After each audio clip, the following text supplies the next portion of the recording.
Selamat datang kembali di channel Otamega TV, membahas seputar manga dan manhwa.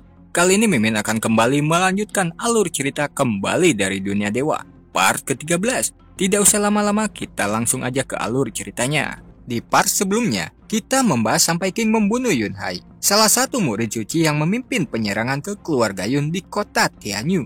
Akibat penyerangan itu, ratusan keluarga Yun banyak yang mati, sehingga kemarahan King meluap-luap. Dan selanjutnya, King berencana akan balas dendam kepada dua murid suci lainnya. Setelah itu King bersama keluarganya dan wakil Liu pergi menuju ruang pertemuan keluarga Yun. Di saat membahas tindakan ke depannya, seorang anggota keluarga Yun datang melaporkan kepada King yang merupakan pemimpin keluarga Yun. Keluarga yang sebelumnya merebut industri keluarga Yun mengatakan itu semua karena di bawah paksaan tiga keluarga besar dan bersedia mengembalikannya, tapi mereka juga meminta keluarga Yun tidak dendam kepada mereka. Mendengar itu semua, Paman Meng sangat marah. Bagaimana tidak dendam setelah apa yang mereka lakukan kepada keluarga Yun? Sementara, Paman King setuju dengan permintaan mereka, karena mereka tak berdaya di bawah paksaan tiga keluarga besar, asalkan mereka menyerahkan tiga industri sebagai kompensasi. Akan tetapi, Paman Meng sangat menentang pendapat Paman King, mengatakan hanya dengan tiga industri itu tak sebanding dengan kerugian yang kita terima. Kita telah kehilangan banyak nyawa. King menimpali, Paman, kau tak perlu marah. Tapi aku setuju dengan pendapat Paman. King menambahkan, meskipun Yunhai telah mati, tapi masih ada keluarga kerajaan Yun dan dua murid suci. Takutnya setelah mendengar kematian Yunhai, mereka akan kembali menyerang dengan kekuatan yang lebih besar. Itu tak bagus bagi kita. Sebaiknya kita ambil kesempatan ini, menerima bantuan dari keluarga lain untuk menstabilkan posisi kita di kota Tianyu. Dan sekarang, kita di bawah naungan perguruan tinggi Singkong, setidaknya kita bisa sedikit tenang. Setelah semuanya menyetujui saran dari King, King menyerahkan tanggung jawab atas urusan keluarga Yun kepada pamannya. Lalu King pergi menuju kerajaan Yun. Beberapa jam kemudian, King yang sudah sampai di wilayah kerajaan, menyempatkan untuk menyantap bakpao dan minum teh di sebuah kedai. Dan tak sengaja mendengar obrolan dua pemuda tak jauh dari mejanya, sedang membicarakan tentang Sututu dan pertempuran Tian Jiao. King menghampiri dua pemuda itu sambil menunjukkan sebuah buku latihan tingkat kaisar. King mengatakan akan memberikan buku itu kepada mereka, asalkan mereka memberikan informasi yang mereka ketahui. Wow, buku latihan tingkat kaisar? Berikan padaku. Silahkan tanya apa saja yang ingin kamu ketahui. Aku pasti akan mengatakan semuanya, kata salah satu pria itu. King pun memberikan buku itu dan meminta informasi yang berhubungan dengan Sututu. Pria itu mengatakan bahwa Sututu, perwakilan dari perguruan tinggi Singkong, mampu bersinar di pertempuran Tian Jiao. Menurut rumor yang beredar, keluarga Sangguan menggunakan otoritasnya untuk mengatur jalannya pertandingan untuk Sututu. Di saat Sututu sudah kelelahan, Tuan Muda Sangguan akan dipastikan menjadi lawan Sututu untuk membunuh Sututu. Beralih ke arena pertempuran Tian Jiao, terlihat Sututu berhasil mengalahkan lawannya yang ke-127 berturut-turut hingga dia kelelahan. Di sisi lain, pemimpin keluarga Sangguan melihat Sututu yang kelelahan, meminta pemimpin pertandingan yang bernama Yun Lanming untuk mengatur ronde selanjutnya Sututu melawan Sangguan Yu yang merupakan anaknya, untuk menghabisi Sututu di pertandingan ini. Sesuai keinginan pemimpin keluarga Sangguan, Yun Langming langsung melemparkan kertas undian yang sudah dia atur kepada sang wasit yang memakai armor seperti kumbang. Armor atau maskot ya? Entahlah, Mimin gak tahu nih. Hasil undian telah keluar, ronde ke-128. Sututu dari perguruan tinggi Singkong melawan Sangguan Yu dari keluarga Sangguan, teriak sang wasit. Tak berselang lama, Sangguan Yu naik ke arena. Melihat lawannya adalah Sangguan Yu, Sututu berdiri memasang kuda-kudanya. Dan untuk pertama kalinya, Sututu menggunakan tongkat roh mataharinya di pertempuran Tian Jiao. Sangguan Yu juga bersiap-siap. Dia menggunakan pedang terbangnya yang merupakan senjata tingkat bumi. Sangguan menyerang Sututu, tapi dengan mudah. Sututu menghindarinya lalu menyerang balik. Tapi Sangguan juga menahan serangan Sututu dengan pedangnya. Namun alangkah terkejutnya Sangguan, pedang terbangnya patah terkena serangan tongkat roh matahari Sututu. Sututu melancarkan serangan keduanya. Tongkat itu menghantam wajah Sangguan hingga terpental, hampir keluar arena. Untungnya, Sang Guan Yu menancapkan pedangnya ke arena untuk menahan tubuhnya. Sial, tongkat macam apa itu? Bisa-bisanya hanya sekali serang, pedang tingkat bumiku ini langsung patah begitu saja. Aku tak peduli seberapa hebat senjatamu. Kekuatanmu sudah hampir habis, kata Sang Guan, sambil menyerang menggunakan jurusnya yang bernama Hujan Pedang. Pedang itu menjadi banyak melesat ke arah Sututu. Sututu berusaha sekuat tenaga menahan serangan yang begitu kuat. Karena Sututu sudah sangat kelelahan dan juga pedang itu menyerap hawa kekuatannya, hingga Sututu benar-benar tak kuat lagi menahan serangan pedang Sang Guan. Beruntungnya King datang tepat waktu, melesatkan sarung pedangnya menghancurkan serangan Sang Guan Yu. Maaf sobat, aku terlambat, kata King yang sudah berada di samping Sututu. Lalu King memberikan pil obat dan menyuruh Sututu untuk memulihkan kekuatannya dan mengobati lukanya. Kemudian mengatakan, serahkan sisanya padaku. Baiklah Kak King, kekuatanku juga sudah terkuras habis, balas Sututu. Sang Guan benar-benar terkejut dan juga sangat ketakutan. Apa yang terjadi? Bagaimana mungkin kau masih hidup? Seharusnya kau sudah mati bersama keluarga Yunmu, dihancurkan pasukan yang dibawa Yunhai, kata Sang Guan yang berkeringat dingin. Bukannya sudah ada kabar? Aku telah menyelesaikan semua pekerjaan rumahku, balas King menatap Sang Guan. Mungkinkah Yunhai sudah mati? Kata Sang Guan berkata di dalam hatinya. Secepat kilat King berada di hadapan Sang Guan Yu, menghantamkannya ke arena hingga dia muntah darah dan juga arena hancur. Tak sampai di situ saja, King kembali menendang tubuh Sang Guan hingga terbang ke udara. Kemudian King memukul perutnya hingga terhempas begitu jauh. Belum sempat ambruk, King melemparkan sarung pedangnya sambil berteriak, bayarlah nyawa keluarga Yunku yang mati dengan nyawamu. Sarung pedang King melesat menembus dada Sang Guan Yu hingga berteriak sangat kuat.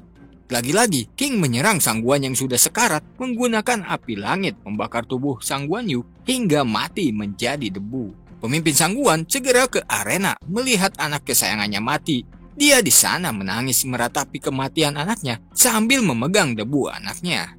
Untuk membalas kematian anaknya, pemimpin keluarga Sang Guan melemparkan plat Sang Guan ke udara. Para asasin Sang Guan, cepat berkumpul. Segera bunuh King dengan segala cara, teriak pemimpin keluarga Sang Guan. Tak berselang lama, para asasin datang mengepung King, langsung menerjang ke arah King. Akan tetapi, secepat kilat King menyerang mereka dengan kekuatan api langit. Tubuh mereka langsung terpental lalu mati menjadi debu. Setelah itu King berjalan mendekati pemimpin keluarga Sang Guan, berniat membunuhnya. Namun tiba-tiba Yun Lanming melepaskan serangannya di antara mereka berdua hingga arena terbelah, menghentikan serangan King. Tuan Sang Guan, maksudmu apa ini? Kenapa kau malah berbalik menyerangku? Bukankah keluargaku bersekutu dengan keluargamu? Tanya pemimpin keluarga Sang Guan. Sambil berjalan mendekati pemimpin keluarga Sang Guan, Yun Lanming mengatakan, bersekutu? Apa kau sudah frustasi sehingga berbicara omong kosong? Tugasku hanya mencari bibit yang berpotensi. Sampah kecil dari keluargamu adalah calon yang bagus. Tapi sayangnya, dia mati di tangan King tanpa perlawanan. Setelah itu, tanpa basa-basi lagi, Yun Lanming membunuh pemimpin keluarga Sang Guan. Kemudian, Yun Lanming mengatakan, teman kecilku King, ini adalah pertemuan pertama kita. Apakah kamu puas dengan hadiah kecilku ini? King menjawab dengan wajah datarnya. Lumayan juga. Kemudian Yun Lanming memberi penawaran kepada King. Jika dia bersedia memutuskan hubungan diplomatik dengan Sututu, Yun Lanming akan membawanya ke keluarga area Yun. Semua yang dibutuhkan King akan diberikannya, entah itu jurus ataupun benda pusaka. Namun King tak tertarik sama sekali dengan penawaran Yun Lanming, sehingga membuat Yun Lanming sangat marah. Bisa-bisanya King rela menyepelekan dirinya demi Sututu, seorang benih jahat yang lahir dari keluarga pengkhianat. Cih, berisik sekali. Sututu, sejauh apa sebenarnya kau memprovokasi dia? Kenapa dia sangat bernafsu sekali ingin membunuhmu? Tanya King kepada Sututu. Sututu menjelaskan bahwa itu semua berhubungan dengan masa lalu ibunya yang berasal dari area Yun, yang rela menghapus identitasnya sebagai anak dari keluarga Yun di area Yun untuk seorang pria yang ia cintai. Di depan, mereka seakan-akan menyetujuinya, namun nyatanya di belakang mereka menganggap sebagai seorang pengkhianat keluarga. Hingga akhirnya seseorang mengirim orang untuk membunuh kedua orang tuanya, dan yang mengirim mereka adalah Yun Lanming. Yun Lanming yang mendengar itu mengatakan, anjing liar yang diam-diam berselingkuh. memang sudah seharusnya dibunuh. Dilihat dari perkataan Yun Lanming, sepertinya dulunya dia sangat menyukai Ibu Sututu. Merasa sudah tak bisa memujuk King menjadi bagian dari keluarga Yun di area Yun, Yun Lanming memanggil bala bantuan dengan memberikan tawaran kepada orang-orang yang hadir di sana. Jika ada yang bisa mengalahkan King, dia akan memberikan hadiah, yaitu mendapatkan tempat atau kedudukan di area Yun. Mendapatkan kesempatan emas di depan mata untuk memperbaiki kehidupan keluarga. Orang-orang dari 3 keluarga besar bersedia membantu Yun Lanming segera mengepung King dan Sututu. King yang khawatir kepada Sututu karena sebelumnya terluka, menanyakan keadaannya saat ini. Sututu pun menjawab berkat pil obat pemberian King, sekarang dirinya sudah pulih 100% siap menghadapi mereka semua. Karena Sututu sudah pulih, King menyerahkan Yun Lanming kepada Sututu untuk menghabisinya. Sedangkan King akan menghadapi 3 keluarga besar, beralih ke kuil emas yang dimana tempat Kaisar Tianyuan berada. Terlihat seseorang melapor kepada Kaisar Tianyuan. King yang telah berulang kali mencuri benih iblis milik Kaisar, kini telah berada di kerajaan dan telah membunuh Tuan Muda Sangguan. Dan saat ini, King sedang terlibat dalam perkelahian dengan 3 keluarga besar di bawah komando utusan area Yun. Sang Kaisar pun terkejut sekaligus marah. 3 keluarga besar yang merupakan di bawah kekuasaannya dipimpin utusan area Yun. Sang Kaisar langsung memberi perintah untuk menghabisi 3 keluarga besar yang mengkhianatinya dan mengambil kembali semua benih iblis tingkat 2. Dan juga untuk segera mengirim pasukan ke kota Aurora, lebih tepatnya perguruan tinggi Singkong. Beralih kembali ke Sututu dan King yang telah berhasil mengalahkan orang-orang dari 3 keluarga besar dan membuat Yun Lanming tak berdaya. Untuk membalas kematian ayah dan ibunya, Sututu menghabisi Yun Lanming, menebas kepalanya hingga hancur. Setelah itu, mereka berencana untuk kembali ke perguruan tinggi Singkong. Namun tiba-tiba, tak jauh dari mereka, terlihat ada Jiakui di sana. King langsung menyuruh Sututu kembali ke perguruan tinggi Singkong untuk berjaga-jaga dari 3 keluarga besar yang ingin balas dendam. Sedangkan King mendekati Jiakui untuk menyelesaikan dendam pribadinya. King bertanya, apa yang membuat Jiakui mendatanginya? Padahal, dulu ketika menanam benih iblis ke tubuhnya, dia mengatakan akan mengambilnya ketika King kekuatannya berada di tingkat Yangjing. Jiakui menjawab dengan terpaksa dia harus mengambilnya semua benih iblis tingkat 3 hari ini karena perintah atasannya. Tanpa basa-basi lagi, Jiakui langsung mengeluarkan kekuatan aura iblisnya yang berbentuk tangan, menyerang King untuk mengambil benih iblis di dalam tubuh King. King menahan aura iblis itu, namun aura iblis itu tak bisa dipantulkan sarung pedangnya, hingga terjadi ledakan besar, dan King pun terkapar. Jiakui langsung menarik kekuatan aura iblisnya. Begitu kembali ke tangannya, dia terkejut. Yang berada di tangannya bukanlah benih iblis, melainkan pil yang memancarkan aura yang sama dengan benih iblis. Itu adalah pil yang King buat untuk mengelabui Jiakui setelah memurnikan benih iblis di dalam tubuhnya. Jiakui bertanya-tanya, di mana benih iblis yang dia tanam ke tubuh King? King yang sebelumnya berpura-pura mati. Dia mengatakan, benih iblis ya? Maaf, aku lupa memberitahumu. Benih iblis itu sudah aku murnikan. Jiakui sangat terkejut mendengar ucapan King. Jiakui tak menyangka King mampu memurnikan benih iblis yang dia tanam ke tubuh King. Bahkan King juga tak terluka terkena serangan barusan. Aku sudah bilang padamu dari awal, pencurian hati tahu benih iblis hanya teknik bela diri sampah. Bukan hanya itu saja, bahkan kau tidak bisa merasakan kalau benih iblis tingkat rendah telah dimurnikan. Dasar tua bangka bodoh. Sadar telah dipermainkan, Jiakui sangat marah hingga matanya berubah menjadi hitam, lalu menghancurkan pil yang berada di tangannya. Namun itu adalah sebuah kesalahan besar, karena di dalamnya ada jejak api langit. Sehingga Jiakui terbakar menjadi debu. Melihat benih iblis Jiakui masih utuh, King berencana mengambilnya. Namun tiba-tiba, benih iblis itu ada yang menariknya oleh aura kuning. Ternyata itu ulah pria tua yang bernama Lu Chen, yang melayang tak jauh dari King. Lu Chen mengatakan, "Bocah, kau lumayan juga, tidak hanya memiliki api langit. Kau juga memasang segel yang rumit kepada binatang kecil ini kan?" Sambil menunjukkan roh purba di dalam sebuah bola bening di tangannya. "Bagaimana bisa roh purba berada di tanganmu? Apa yang akan kau lakukan kepadanya?" "Tentu saja aku ingin memurnikannya. Jika bukan karena segel ini, dia sekarang pasti sudah menjadi bagian pelatihanku," balas Lu Chen. King yang kesal dengan perkataan Lu Chen langsung melemparkan sarung pedangnya. Lu Chen segera membuat penghalang, tapi itu tak kuat lama menahan serangan sarung pedang King hingga penghalang itu hancur. Akan tetapi Lu Chen berhasil menangkisnya. Sial, hampir saja senjata itu mengenaiku. Dan kenapa bisa penghalangku pecah? Senjata macam apa itu? Gerutu Lu Chen. Lalu Lu Chen melancarkan serangan 5 elemen. Dan dari dalam tanah bermunculan besi tajam berwarna hitam.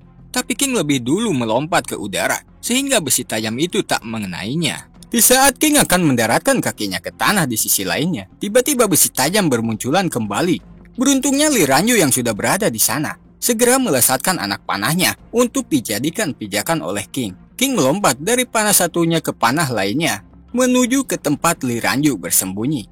King yang agak sedikit keheranan melihat ada Li Ranyu, dia bertanya, "Nona, kenapa kamu bisa berada di sini?"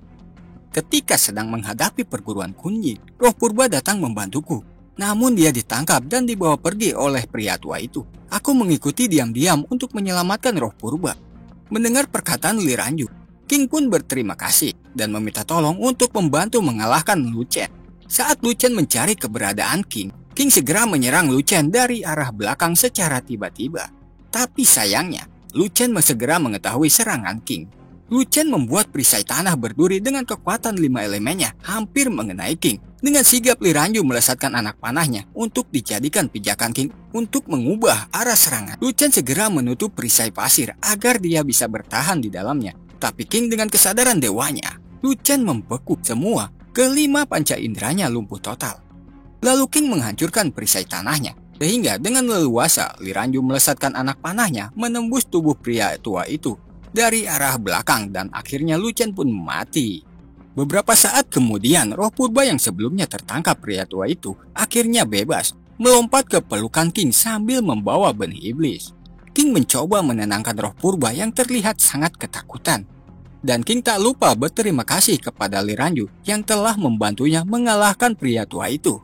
Sambil berjalan pergi meninggalkan King, Li Ranyu mengatakan tak perlu berterima kasih karena masalah ini berawal karena dirinya dan juga memberikan satu anak panahnya kepada King. Yang awalnya King hanya ingin meminjamnya. Tak berselang lama, King dikejutkan oleh jurus membelah ruang tak jauh darinya. Bersamaan dengan itu, dari dalam retakan tanah muncul cakar spiritual menyerang King. Dengan refleks yang sangat cepat, King menyerang dengan kekuatan api langitnya, lalu bergerak mundur menghindari serangan itu. Walaupun sedikit hancur terkena serangan King, akan tetapi cakar spiritual dengan cepat pulih kembali. King mengatur rencana untuk mengalahkan cakar spiritual itu. Agar rencananya tidak diketahui oleh si pengguna cakar spiritual, menggunakan transmisi suara berkomunikasi dengan roh purba dan roh api langit. Rencana pertama pun dimulai. King bersama roh purba menyerang cakar itu dengan kekuatan spiritual terkuat mereka. Serangan mereka berhasil. Cakar itu mulai melemah. Di saat itu King memerintahkan roh api langit melakukan rencana keduanya. Menggunakan seluruh kekuatannya, roh api langit menggigit cakar spiritual lalu menghisapnya. Hanya sekali hisapan, cakar spiritual terhisap semuanya. Roh api langit merasa paling berjasa mengalahkan cakar spiritual. Melompat ke kiri dan ke kanan di hadapan tuannya, seolah-olah ingin dipuji tuannya. Namun tanpa mereka sadari, cakar spiritual tak sepenuhnya terhisap oleh roh api langit. Dia bersembunyi di belakang tubuh King. Lalu dia menangkap roh purba dan langsung masuk ke retakan tanah itu. "Bocah, kau terlalu naif. Kau kira bisa mengalahkanku dengan kekuatanmu saat ini? Jika ingin menyelamatkannya, pergi saja ke inti dunia binatang langit untuk bertemu dengan tubuhku yang sebenarnya," kata si pengguna cakar spiritual. King berusaha mengejarnya, tapi sayangnya sudah terlambat. Retakan tanah itu kembali menutup. "Sialan! Tunggu saja, pasti kau akan mati," teriak King yang begitu emosi sambil memukul tanah di hadapannya, berniat mengejarnya. Roh api mencoba menenangkan tuannya agar tidak bertindak gegabah, karena Lu Chen jauh lebih kuat dan juga roh purba akan aman untuk sementara waktu karena ada segel di tubuhnya. Selain itu, roh api juga memberitahu King ada banyak benih iblis di markas asosiasi ramuan. Markas asosiasi ramuan? Kebetulan sekali, aku juga punya urusan yang belum kuselesaikan dengan mereka, kata King dengan tatapan tajam penuh amarah. Bagaimanakah tindakan King ke depannya? Tunggu kelanjutannya tetap di channel Otamega TV. Dan untuk teman-teman yang selalu mensupport channel ini, Mimin ucapkan terima kasih.